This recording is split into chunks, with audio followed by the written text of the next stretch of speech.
So ngayon, dahil sa stress natin dyan sa bill ng kuryente na iyan, ikain natin muna natin ito. Tikman natin itong yema cake na binili natin sa Salakot sa Orion. So ito ay hindi ko yema cake to ni Kuya Bren na pinabili sa akin. Pero gusto kong tikman dahil nai-stress talaga ako sa bill ng kuryente namin. Grabe, hindi na kami makakabili ng bigas nito. Yan, ibabayad na lang namin sa kuryente. So anyway, tikman natin ito kung gaano kasarap pa, kung masarap ba nga o hindi itong binibentang yema cake ng Salakots. Okay, tingnan natin. Ayan, tingnan nyo, bawas na siya kasi kinain na nga yan ni Kuya Brendel, kanya nga yan. So manghihingi lang tayo para mabawasan naman ang stress natin.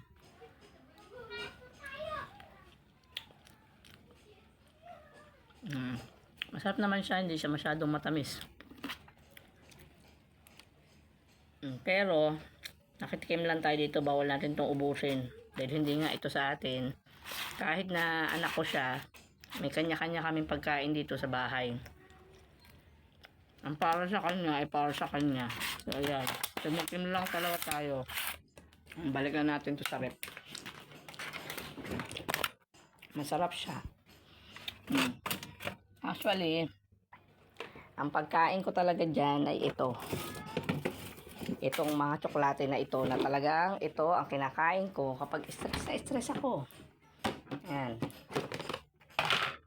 Yan. Honey. Yan ang akin.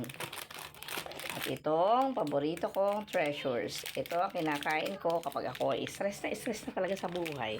Kaya kung makikita nyo dyan, may mga naka-stack tayo dyan pagkain.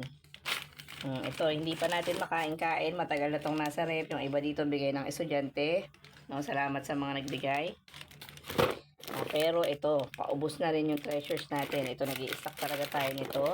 At ito naman, itong mga cases na to ay kay Bryden to. So, hindi rin natin pagkain yan. Ang akin lang dito ay itong honey at yung Cadbury at yung treasures.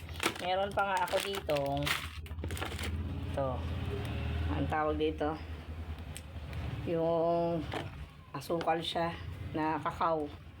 So ayan, mamaya kain ulit tayo nyan dahil stress tayo sa bill ng kuryente natin. Ano nangyari, pinil ko, laki-laki ng diferensya ng aming kuryente ngayon.